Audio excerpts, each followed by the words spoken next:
Welcome to the SaaS Revolution Show, a podcast by SaaStock.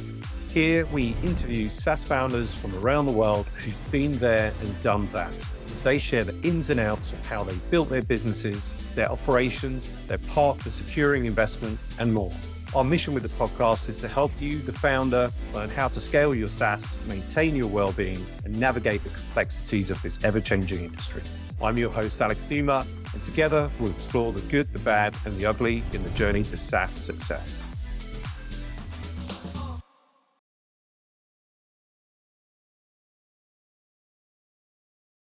Welcome back to the SaaS Revolution Show. I'm your host, Alex Theuma, and I'm delighted to be joined today by Adam Robinson, who is the founder and CEO of Retention.com and RB2B. Welcome, Adam. Thank you for having me. Yeah, good to have you. I'm happy to be here. Yeah, good to have you on the podcast for the first time, and we're also going to have you speak at SaaStock and SaaStock USA specifically for the first time. It's a little bit less than 2 weeks now, May the 13th to the 15th. So super excited to be back in Austin and have you at the conference. So very much looking forward to that. Obviously, we have you here now for our audio and video listeners as well. So we get to know a little bit about you and your story with the Retention.com and RB2B. So super excited to jump into that. First off, we always want to get to know our guests a little bit more, beyond that they're the founder and CEO of a particular business. So we'd really love to know in depth a little bit, but, who is Adam Robinson? Yeah, well, I live in Austin, Texas. I think at this point, I'm 43 years old and my life's gotten pretty boring, man. I have a 2-year-old. My wife's pregnant again, so I'm in that mode of early family nesting. It took a long time. I was like a kind of single wanderer for a while. I had a really good stint as a digital nomad in my late 30s. I had another SaaS startup that was like kind of stuck at 3 million ARR, Bootstrap thing. And then before that, I was actually a credit default swap trader. I worked at Lehman Brothers for 10 years, actually. I had this whole other life living in downtown Manhattan as like a Wall Street guy. And you can get a pretty good look at what that was like by watching The Big Short. That was literally the job that I had. And they did a really good job at like kind of constructing the reality that was around you if you did that. So yeah, that was from when I was 22 to or 21 to like, right at 30 or something. Then I grew up in Houston, Texas, So no real drama there. Not far to Austin. Boring childhood, Well, what's that? I guess exactly, not too far from Austin. Yeah. It's like 3 hours away. Yeah. Sorry. No, and I mean, I would imagine, seeing as you're doing it now, but you prefer the life as a SaaS founder to a Wall Street trader?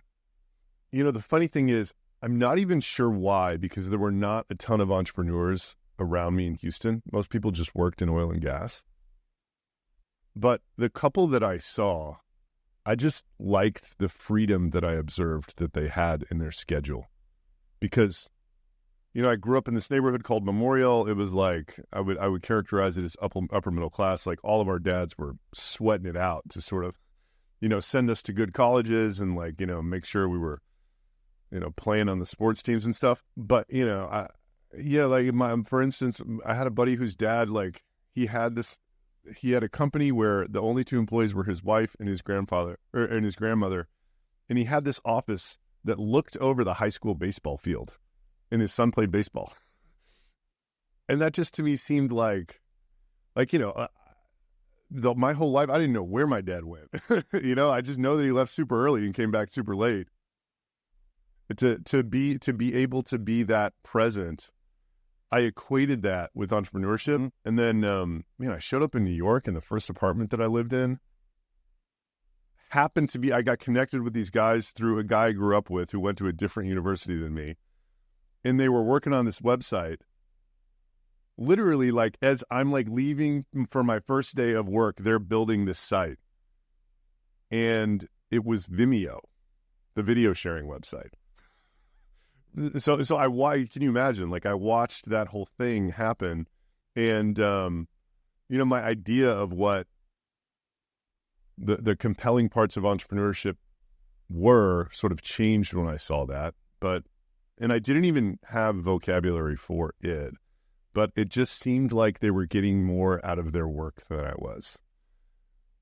I happen to have caught the boom and subsequent bust cycle in the market in credit default swaps, which was amazing. I mean, I made a ton of money, which is kind of the goal for Wall Street. Like, who makes millions of dollars in their 20s that doesn't start and sell a business? Like that, as far as I know, that's probably the only other way to do it, Yeah.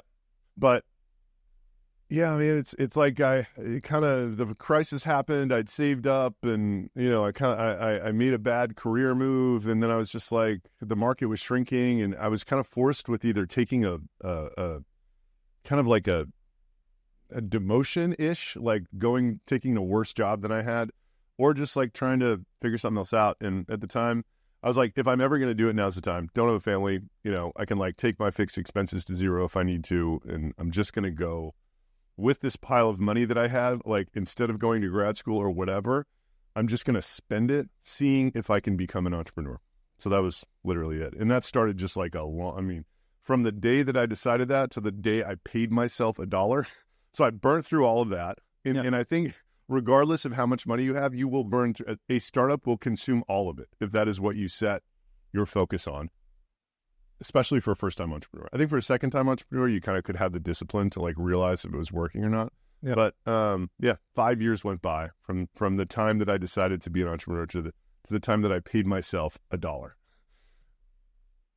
It's been great since then, but it was terrible in many ways. And something you mentioned that's picking up on earlier on there, you said that you equated being an entrepreneur with being a bit more present, right? Now you are an entrepreneur, a couple of times over. Do you think that still rings true? So don't get me wrong. Okay, that's a complex answer. I am in a very intense phase of my work life right now. I have one startup that has 55 employees that I am technically the CEO of, and I still go to the executive meetings and I still do one-on-ones with the executive team, but I'm not running it. I have another startup that I'm literally starting, which is our B2B, which has been so fun and amazing. And I realized that like, this is for me, the most fulfilling part of the journey. And then we have another startup inside of our company that my COO, Santosh, is putting together. It's an enterprise data sales business. So this is just a super intense period. Yeah. I believe that, my work life, ever since I've been an entrepreneur, has fluctuated in terms of intensity. I believe that will continue. That being said, I feel that there's tremendous upside to what I'm doing right now. Yet, aside from when I travel, which is not that much, I'm trying to like kind of only travel for really essential things. And to me, the definition now is like giving a keynote. Like I'll get on a plane and fly to New York for the day to like speak at an event. But like, aside from that, I'm trying not to travel. But my thing is like, wake my daughter up every day. I'm home at 6 every day. I'm only working during nap time on the weekends. And I take Wednesday mornings off until 11 a.m. to like take her to this music class. Yeah. So to be playing at the level that I'm playing, look, I was in trading my whole career. Like, I know how hard people work in banking. Like, I saw all of my friends who were lawyers and private equity or whatever else. Like, they don't have that part of their life doesn't exist. Like, it's just, and it sounds, probably one of the most heartbreaking things that just made me realize that I wanted to do something. So like, there were a lot of reasons that I quit. One of them was basically, I saw this over and over again. There was a guy who would stick around until like 7 p.m. at work doing nothing just so that he didn't see his kids when he got home, because they would get so fired up if they saw him that they couldn't go to sleep. Yeah. Can you imagine that? Like that it's just, but that's that's like that. You tell that to somebody on Wall Street, they're like, oh, that makes sense. Whatever. Like, so yeah, it's a complex question to ask if I am free. In many ways, I am not at all, because there's so much work life that is absolutely 11 out of 10 pace. I'm able to constrain it to where I have this other thing. Yeah.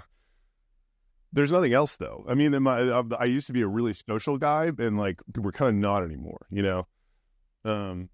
Yeah, I mean, and So yeah, that's kind of my interpretation.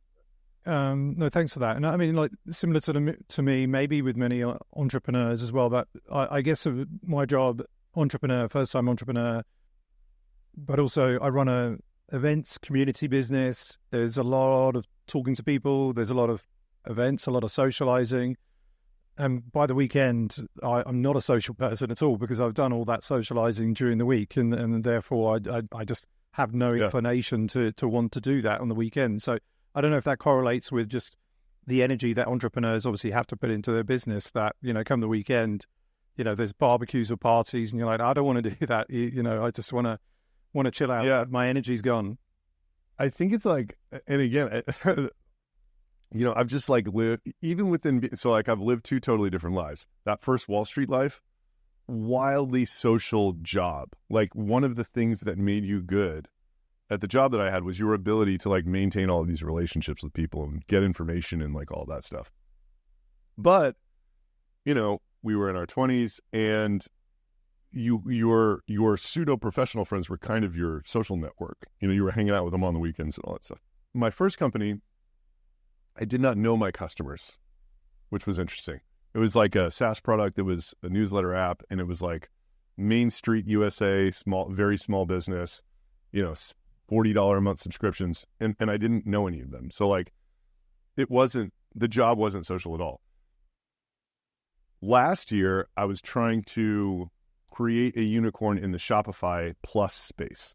The Shopify Plus space is very relationship driven. Like you need a certain group of people to know you as a person before they're willing to try your product. So, man, I was getting crushed, just flying all around the world, every one of these events, like all this whatever, just for that, right? And then now this RB2B thing, it's like a freemium offer. So I'm back sort of in that. And by the way, like I'm creating this parasocial relationship through my LinkedIn profile, which is wonderful because I don't have to go anywhere. I just sit here and write, and I make video content, and then it is taking care of me getting on planes and standing face to face in what I perceive as a much more efficient way. Actually, it's like you know, communicating this depth of thought and connection that I couldn't even have achieved had I gone to some event and talked to somebody for an hour, because it's just over time that they're absorbing this, you know? So my answer is kind of, if you have a job that's social, totally. You know, it's just they can sort of fluctuate. A couple of questions there. So I do want to touch on the LinkedIn piece because obviously, you know, I think you've really exploded on LinkedIn in the last 12 months. But I want to come to that in a bit. Usually I ask, you know, what's the founding story of, you know, retention.com or, you know, one particular company. But here, as we know, and as you said, you've got a 55-person company, retention.com, which you've been running for about 3.5, 4 years now. It's doing 25 million ARR, something more or less, pretty much. And 21.7. Pretty much, I think. But it's pretty good. It's hard. Yeah. I saw your talk at SaaS Open, and you were talking about how hard it is. I think a lot of European founders would certainly take, you know, the 21 million and maybe they would still say it is hard, right? So good achievement there. I guess my question is, why then start RB2B? Because you've got this 21 million ARR product, you know, why not focus and be the CEO of that company and get it to 100 million rather than do what is not a side project, is another company, right? But what were your thoughts around that? I think the question at its core is just like, why are you doing this? You know, that's what I think it amounts to. Yeah. In that I would have answered this question in different ways at different parts in my journey. And now this might sound crazy to some people, but like, I really just love the game. You know, like do it. You have to do something in life. I certainly do. Like, I have too much energy to sit there on the beach and like, you know, sort of read books and write poetry or whatever it is, right? My thing that I would do right now, if you wired me $1 billion, is try to get RB2B to be a huge company, because I don't know if I can do that yet, you know? And like, it's such a challenge inside of me to like, it's like, okay, I'm looking at retention.com at 21.7 million. I know that I can do that. I don't know if I can build a 100 million ARR company, but I know people have. And I know a couple people have even done it bootstrapped. If I can do that, yeah, that's like a wow. You know what I mean? Like there's so, and it's like, so like one thing that I don't think gets talked about much is in the community is like, okay, it's like bootstrap versus VC. And I think the word bootstrap kind of mostly describes what my first company was, which was like, okay, I got it to 3 million. It's making $1.5 million. I'm doing the 37 signals thing. I don't have a lot of employees. I don't have a lot of problems. This is great. The problem is like most of those companies are actually just slowly dying. I was able to sell mine for $10 million, which is great. But I think what creating companies like that can allow you to do is kind of what I've done, which is like, you get it to that, you get somebody else running it, and then you try to tinker around and like make another one. And usually with the skills that you acquired on that first one, whatever the next thing is that hits, you're doing it a lot better and more efficiently. So it like, and you have kind of like a better understanding of product market fit and marketing and, you know, all the and product in general and all that important stuff. And it usually, by the time you're like, oh, this is working, I'm actually going to focus on it, it ends up being bigger than the last one, right? And then, this is my point in all this. There is a point that you reach as a bootstrapper. I don't know where it is. Maybe it's like 10, 15, maybe 20 million ARR if you've run it properly, where it's so profitable that if you're still interested in continuing this game of stacking these things on top of each other, like for me, it's about to get absolutely incredible. I mean, I showed our financials at that SaaStock thing. It's like, we're paying ourselves fat salaries and our business is going to make another $6 to $8 million, which we're just going to pay ourselves. If I can get our B2B and data sales to work, like it just is weird even saying it. Like we could have like a $20 million free cash flow business that like we're running with basically our friends. Like I just can't even imagine anything more wonderful than that. You know, so it's like, why do I do it? It's like, I feel like I'm so close to this point of massive upside in so many ways, you know, and it's like, maybe you call it your eyes on the prize, or like there's this, you know, light and it's like so close, but like, you know, if you can get past a certain point as a bootstrapper, like it just, I mean, it just gives you the power to do so many different things. I mean, I'm taking on 6 Sense right now. I don't know if you saw it. So like, there's no way that I could just go to a $5.2 billion company, walk up and punch him in the face. It's like, sue me. I don't give a fuck. like I could probably afford lawyers better than you. Like you're going to earn $100 million this year, right? Like of venture debt, by the way. Like it's a strange situation where you're actually a much stronger entity than much larger companies. And it just gives you the freedom and flexibility to do a lot of stuff. So that was a really long-winded answer of like advocacy of bootstrapping and sort of taking, you know, I think it's really easy to say like, okay, you could bootstrap or take VC. If you bootstrap, then it's going to just take you a lot longer, but you get to the same spot. I don't necessarily think that that's true, but I think that it just gives you the ability to kind of stack businesses on top of each other. And then one works, you sell the last one, like whatever. Yeah. That's kind of, that's like a long why. It gives me clarity as to why you're doing it, and it makes a lot of sense. And I think also, I think segues into the discussion point that we kind of landed on, that yes, you are bootstrapped, and yes, you've created this freedom for yourself by bootstrapping, retention.com, and you're getting this free cash flow. But last year, I think it was, that you thought that you could, grow at the pace of a VC-backed company, something that you tried, perhaps didn't work out the way that you were expected, and a few lessons learned there. So do you want to tell us the story of that and take us through it, and what were the lessons learned? Yeah, that's a polite way to say it. So yeah, the impolite way somebody would say it is, this guy who is an egomaniac made a show about himself, about how he was going to basically build a unicorn in a year, and like missed by, the revenue target over 50%, and then the unicorn, I don't know, maybe by over 80% or 90%. So, I was heavily under the influence of the Jasper AI story. I had been hanging out, which is a great story. I've been hanging out with these guys, sharing an office with them before they were Jasper. They were called Proof. They were stuck at 2.5 million ARR. I was stuck at 3 million ARR. At the time, Dave and I had decided that we wanted to create, I had started Get Emails, which is nowretention.com. It was also at 3 million ARR. So I had 2 3 million ARR startups that each had 6 employees that each were churning out $1.50 of cash. So I was like, Dave, like reduce your staff, start a few. We should each have 4 or 5 of these things, right? Like then, million ARR, like it's a million MRR, it's like cranking out $6 million for us. That's a good life, right? So he's like, yeah, cool. And by the way, they were running out of cash. They were like, this was the last attempt at something that they had. So I get this text on like December 22nd. He's like, sends me a Stripe receipt. It's $100. He's like, first paying customer, got the idea 7 days ago. Hopefully this is my Get Emails. That's what the text said. Like, cause mine was like the high watermark at the time. And this was going to be his second startup. And then over the next 12 months, they went from 0 to 50 million ARR faster than any other startup ever, which I just watched.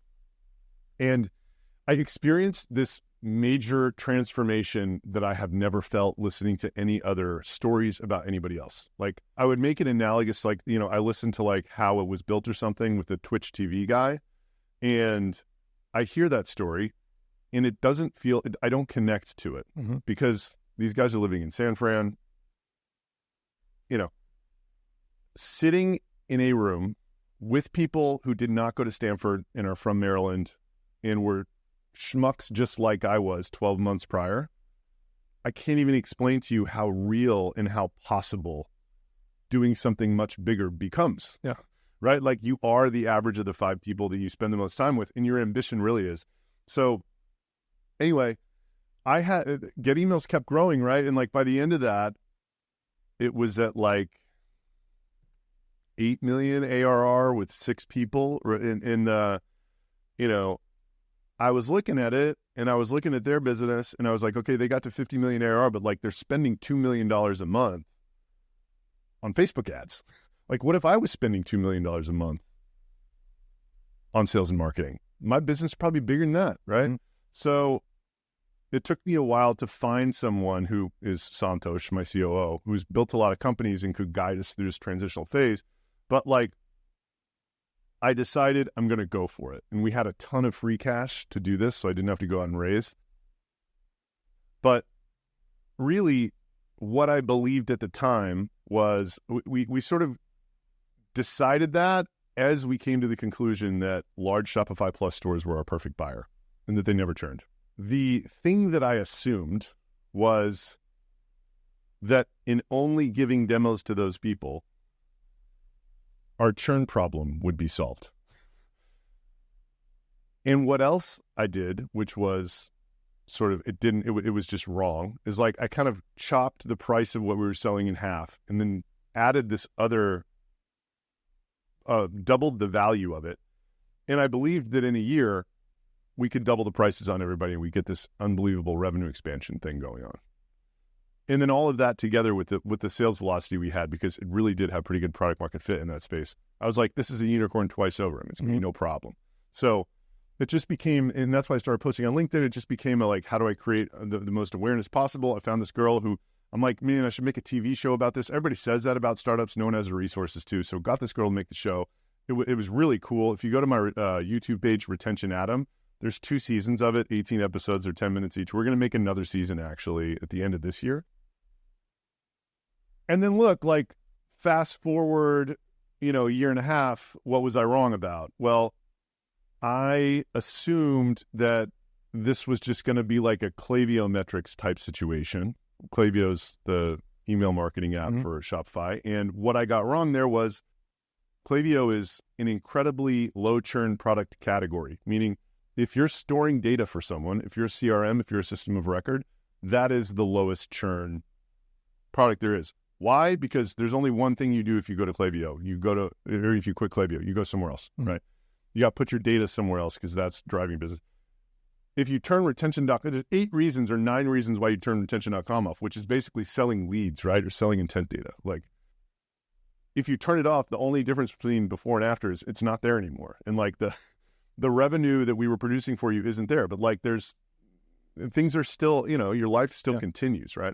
So anyway, that was the biggest fundamental issue. And then this other terrible thing happened where we were crushing it so hard and I was being so loud about it, like all of a sudden we got 5 competitors, and then renewals come around and the competitors are just like using BuiltWith, hitting everybody up who are in deals with us, and they're like, well, we'll do more for less. So instead of a revenue expansion environment, which we had modeled out, we're actually contracting at renewal, So basically the story is, for all of those reasons, the churn dynamic is just so much worse than I could have ever imagined, having believed that I had solved the churn problem, that this really has the characteristic in its current state of an EBITDA business, which is fine, right? Like it's going to make a lot of money this year. It's just not what I thought it was. Yeah. And by the way, in doing so, probably the biggest mistake that I made was like losing all fiscal discipline or financial, whatever the word is, as a bootstrapper. There's a certain way you operate as a bootstrapper. And like, I had also parted ways with that philosophically. And I was just spending like a sailor, setting a poor example. Everybody who worked for us spending like a sailor, hiring super expensive employees, didn't even care what we were paying them. Like, nothing worked. And now, So that was the lesson. And now kind of like back to normal. Did you have Santosh or, members of your team coming to you and saying, Adam, like, what are you doing, or what are we doing, and we need to stop this? Or did you kind of come to the realization yourself, like obviously looking at the numbers, that this just wasn't working? I think I felt it sooner than most people. We have Kelly, who's our chief of staff, but also really our CFO, is just much more conservative than me. So she was kind of like breaking my balls on it the whole time, Yeah. But like, I knew it had to stop. Yeah. Really, it was like there was a period from the end of September of 22 to like mid-April or May of 23 that it was absolute euphoria. And then it all started, the whole tower fell, and it was like a cleanup effort. And, we're still to some extent dealing with it. I mean, we hired 50 people in like 60 days. Like I'm just learning now, we have an executive coach that's rolling out entrepreneur operating system with us right now. And like before this exercise that we've been going through for now, 6 weeks, Santosh would have said, my biggest weakness as an entrepreneur is I don't know what it means to instill processes in an organization. Yeah. And I couldn't even have told you what that meant, right? I'm like, what do you mean? We have a process for expenses and we have a process for answering customer support tickets or whatever. But it's true. Like I didn't, right? And like now we're doing we're setting up a type of processes that allows you to manage 50 people and keep everybody focused on things that are going to move the needle for the organization, which is just so difficult. And like, we had nothing like that when we hired all these people. And like, of course it didn't work, right? We'd have our way of doing things. And then we invited a bunch of high-powered people from a bunch of other places that had their way of doing things. And it was just a total mess. What are you going to do? Yeah. Now I know. You learn from your mistakes. And I appreciate you sharing that with the podcast here. And this is not really a neat segue, but I'm curious because I've got you here.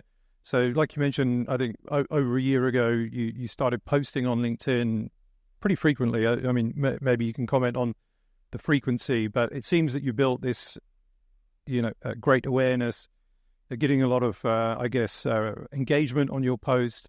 They're very honest. As I think I heard somebody say at our recent SaaStock founder membership retreat, even some of the posts are a little bit too honest, like, can't remember the specific ones, but where you kind of like fucked up on certain stuff and you're like, oh, is he oversharing there? But tell us a little bit about like why, from when you started, have you followed a strategy? Is it just you like dumping thoughts on there? You mentioned obviously you're kind of writing every day. Is there a strategy? What's the benefit? to the business, maybe some learnings from that and your year-long sort of LinkedIn experience. I actually give a keynote on this because the marketing world is it's like the founder world. I think they're more interested in like my journey, and the marketing world is much more interested in like, how do I make my CEO a channel? Yeah. Which this is. There's no other way to describe it than like, it's like SEO or like paid whatever. So if you want to see that deck, which very clearly describes the journey, email me at adam@retention.com. I'll send it to you. So long story short, it took me 12 months to really have it click and have a clear strategy that I understood, and that I understood why it was doing what it was supposed to do. That's not to say that it wasn't effective before that. It's just like the difference between like a good and a great business. Like now this is a great channel, and before it was like okay and really expensive, and I was putting a ton of effort into it, and I wasn't really clear about what it was doing, but it was doing a lot. Yeah. Now I would say it is the most powerful thing you could ever have if you were in the position that I am in, which is now pushing out a product that did not exist 2 months ago into a market that are rabid consumers of my content and my ideas that also live on LinkedIn, right? So like if all of those things are aligned, there is nothing that could be more powerful than having the presence that I have on LinkedIn. Yeah. If that last piece isn't there, if you're selling to people who don't spend their lives on LinkedIn, then being a LinkedIn guy like me is not maybe going to help you with investors, maybe going to help you hire, maybe going to help, partnerships or whatever, but it's not going to be something that is worth. I mean, I put a huge amount of time and attention into this. Yeah. So what I would say is the strategy, I post 3 times a week. I'm trying to bring it to 4. And so I would say that what that person said, I get where they're coming from. A lot of people ask me, they walk up, they're like, how do you write what you write? Like there were a couple things, right? Like I put, the last month was super hard. It's like a 4th down month in a row, and it was down 2.3%, which is just nasty. I mean, that's just like horrible as a SaaS founder. And I'm sitting there talking about, we have competitors. It's a new operating environment. We got to figure this out. By the way, like this time of year is always bad for us, but like some really good things are happening that are like 9 months away. But like right now it's terrible, and I don't know when it's going to turn, right?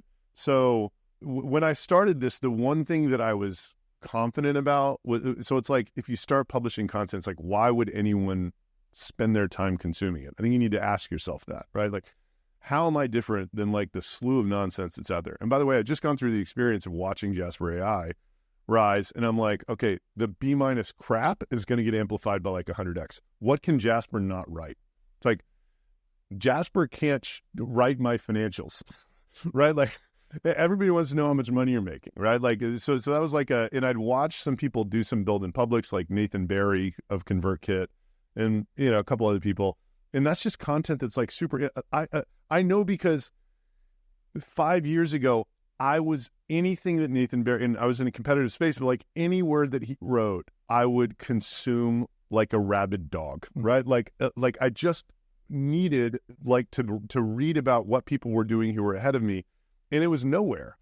I couldn't find it. So like I knew that just for me, that would be great content. So I had a sense that people would read it. So that was like kind of, a pillar that I found on my own. And then a year in, we hadn't even decided to make this B2B product yet, but like this LinkedIn guy that I work with, Alex Paul, was like, if you start writing to B2B people, we will absolutely slay with the amount that you're willing to put into this. So I'm like, okay, well, let's figure that out. And then we made some posts, and this is all in the deck. It was like 4 posts in a row, like, 2.5 million impressions, just like blew the doors off.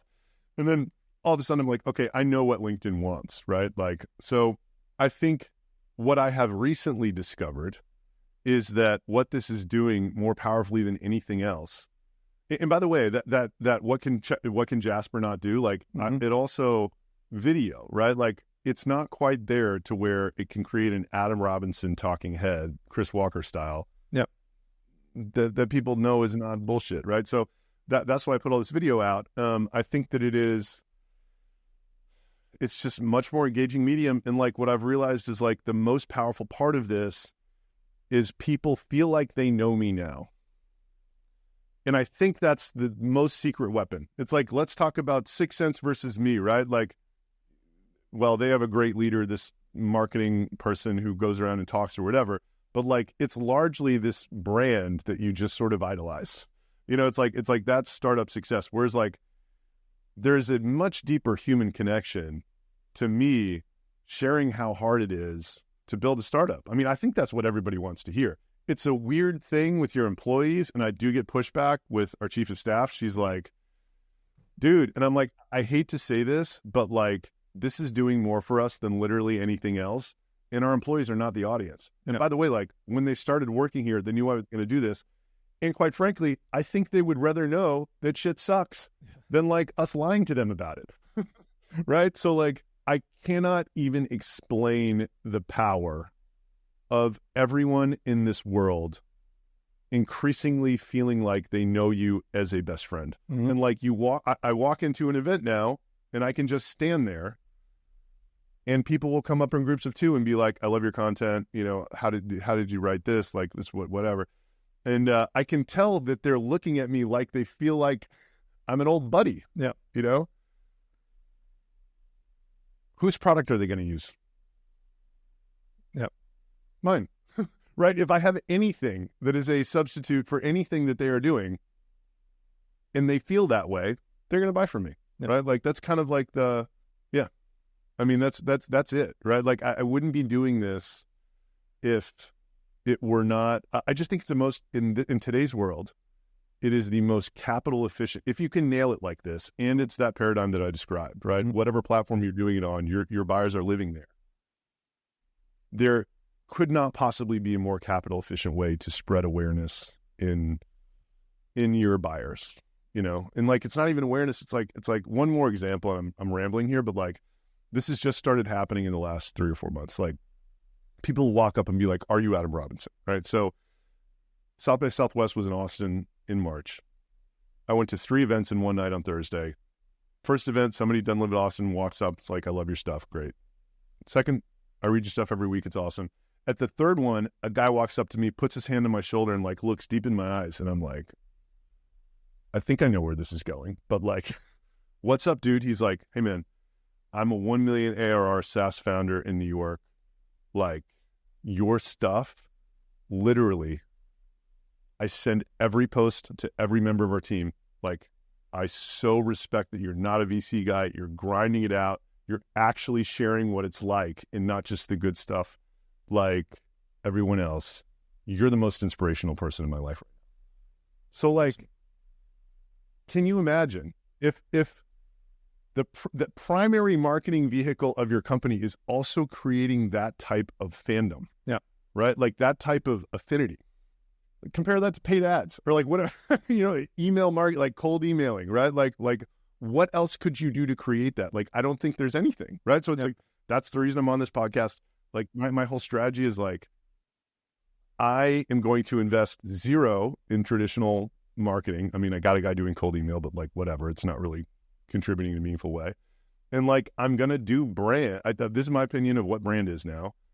And I'm just going to spend all of my time and energy and money on this version of brand. Unmeasurable, right? Like no VC would let you do it and then not charge for your product. That's another thing. It's like, I have a free product and I just look at it as I watch MailChimp. The power of free is so beyond what I think anyone understands. Mm-hmm. And like, this is my version of burning in a startup. Yep. It's like, you could charge for it and then go back and pay for distribution, or you could just make it free. Yep. And literally everybody's going to try it. And then you get this unbelievable amount of information about how people are using it, how you might be able to monetize someday or whatever. So after this experience, I plan to start every product with free. Yep. Just because it's so wild what's happened, you know?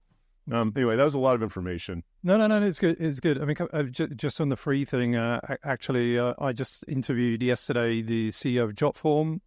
He's been bootstrapping for like 18 years, but whilst he didn't say that, I think they're north of 100 million, and Yeah. You know, free product. Mad respect. Yeah. My dream. Yeah. Yeah. And then on the... This is my dream. I mean, there's amazing story there. Yeah. Just unbelievable. And on the LinkedIn stuff, I mean, almost certainly that's how we discovered you, invited you to speak at the conference, come on the podcast. So, you know, another measure of the impact there, which I'm sure you've seen before. And a very quick story, because I'm conscious of time. At SaaS Open, I think after your talk, I was standing in the hallway. Somebody came over, but I don't know if they put their arm around me, but they were like, "Oh, I loved your talk," and they thought I was you, but we look nothing alike apart from the fact that we're both tall and you're even taller. I was like, "No, I'm not Adam Robinson," but thank you anyway. But we'll on that. Let's move quickly into the quickish fire round. So, Adam, can you tell us? Maybe I know this. What one thing has moved the needle the most for you in your career? You know, man, this is a weird thing to say, but I think the Sixth Sense thing that just happened last week might be the most single impactful event of my entire career. Okay, we'll follow that one. What's the best advice you've ever received? Reputation takes a lifetime to build and a second to destroy. Very good advice. Perhaps we've covered this one. A biggest failure you've made and lesson learned? Was it the last year's experience? Yeah, I think the hardest ones are when you have to lay off a lot of people at one time, and I've had to do that twice. And my Glassdoor will explain to those. Yeah, but I think those are the hardest. So without a doubt, finally, this is part of last year's journey. Yeah, have you a favorite book on business and why, or something that you've read that's kind of helped you on your business journey? Yeah, so when we're talking about building startups, I think the best one, hands down, is 4 Steps to the Epiphany. Mm-hmm. And if people could just have the discipline to try to follow that as close to page by page as they can, and there's emotional reasons why you don't want to, but like, if you can do that, your odds of success are so much higher than if you just follow your gut. So yeah, that's the one. Okay. As we wrap up, Adam, I mean, obviously a fantastic, fascinating conversation, and it's given me a flavor of what's more to come at SaaStock USA, which obviously brings us to that you're speaking at SaaStock USA. So I guess 2 things there. What are you speaking about? Why should people, come to your talk, meet you in person rather than, let's say, on LinkedIn? And maybe what's your favorite thing about Austin as well that people should do whilst they're in town? Yeah, so that talk that I give, I mean, it is literally the journey, right? And the interesting thing of retention.com and into our B2B, and the interesting thing about it is, if you look, the first slide's literally like the quarterly revenue. There's 2 spots when I genuinely felt like it was stuck. Once at below 3 million ARR, and then again at around 6. And by the way, like, now we're in a down part. And so the whole theme is like, are you stuck? And like the whole world, my experience as an entrepreneur is, it's just getting stuck and getting unstuck again. Like that is my, if I summarize my whole journey over the last 11 years, that is the theme. So it's a 20-minute talk. I can't do a 20-minute talk on LinkedIn. I have never written about this whole journey. And I just think if I were and by the way, like, before I get emails, like, Robley was stuck at 3 million for 4 years, So I think a lot of SaaS founders are stuck. I know I was. When I was stuck, I was going to events like SaaStock, literally grabbing for any information about what people were doing that worked, right? When what I know now is, the reality is, I just have a better product than I had then, right? All of this stuff that people are telling you is working, they just have a better product than you. So everything works. When your product is not good, nothing works, right? So like, the art of getting unstuck is the art of making everything that you're doing better so that it clicks right into this product market fit thing. So yeah, I just teach you all of the lessons that I learned along this very emotionally tumultuous journey that is my first company, and then what I'm trying to do now. That's why I would go. That's why I would go if it were me 5 years ago. I would be all. That's why I try to. That's who I'm writing for. It's like, I'm envisioning myself stuck at 3 million ARR 3 years in. What does this person want to know that is inside of my head, right? And that's what that presentation is. Awesome. And I really liked how it all, I sat there for a day and made the deck. I really like how it all sort of flows. So very much looking forward to seeing that. And top thing to do in Austin for people that are coming in? Yeah. So Austin has this very, very cool public pool, which sounds dirty, but it's not. It's a natural, spring-fed, massive pool carved into these rocks called Barton Springs. Mm-hmm. I would highly recommend going there. The water is like 71 degrees, which is very cold. Yeah. And the air can be very hot. So it's this like almost cold plunge like effect to jump in. And it's got like kind of this amphitheater grass seating, and it's just a vibe. It's just super cool. So I would go to Barton Springs. Awesome. Something I haven't done yet, so I'll try and get that done, even though we were running the event. But maybe as soon as it finishes, we'll jump in. Then good stuff. Well, Adam, and jump in as a team. It's great. Yeah, exactly. Hold hands, get a picture. This has been awesome. Really insightful conversation. Really thank you for your time. Looking forward to seeing you at SaaStock USA May 13th to the 15th in Austin at the Palmer. Where can people find you online? Would LinkedIn be the best place, or where can people reach out? I think LinkedIn's the best place now. Or just email me at adam@retention.com. Awesome. Thank you so much, Adam Robinson, CEO of retention.com and RB2B, and see you in a couple of weeks at SaaStock USA. Thank you, Alexander. I appreciate it.